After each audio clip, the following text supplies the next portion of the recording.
Honorable Chima Ato, member representing Enugu North and South Federal Constituency na Abuja. Onyawa na bata na ebe ma a na-eme ntuli aka tata ya na ndị entourage ya. Awe na anabata na asị anọ. Ife mbele ofia mụ masu ịgbale kwuru n'eze.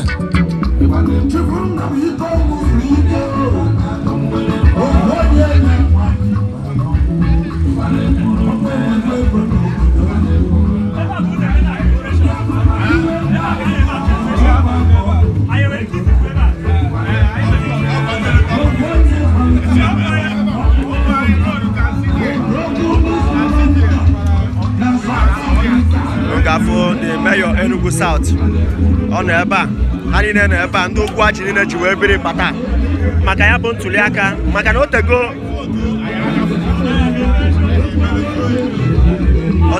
Ugwuaji na-enwere igwe ya bụ Honorable Chima Ato bụ onye Ugwuaji the mayor Enugu South bụkwa onye Ugwuaji ha na-agbawuchiri ebe a tata wee sị na ha ga-eso wee tụ ya bụ votu I have accreditation.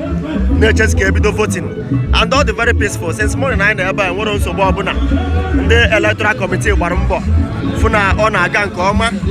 I went to say Dalono.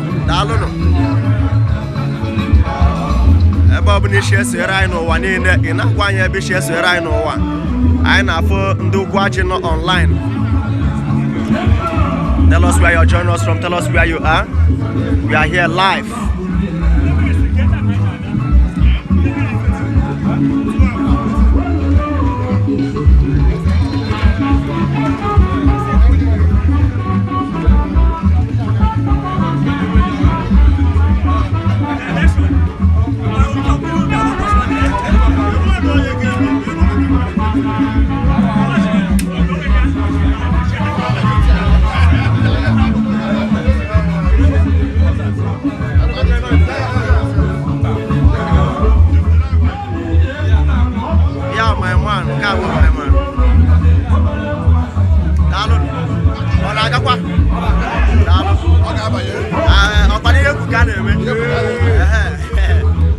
All the very peaceful. I know canoe nasun dalun maka ibi ahia na eme odro fecha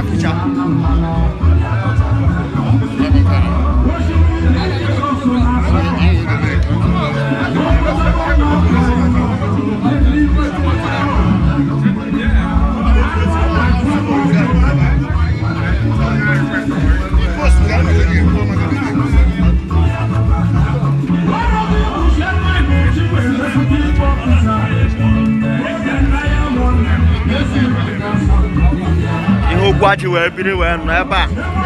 Honorable Chima Ato bụ onye nọ House of Representatives ya na the mayor Enugu South anyị na ebe a. Ugwuaji nọ n'okpuru Enugu South PG ndị Ugwuaji nọkwa ebe a.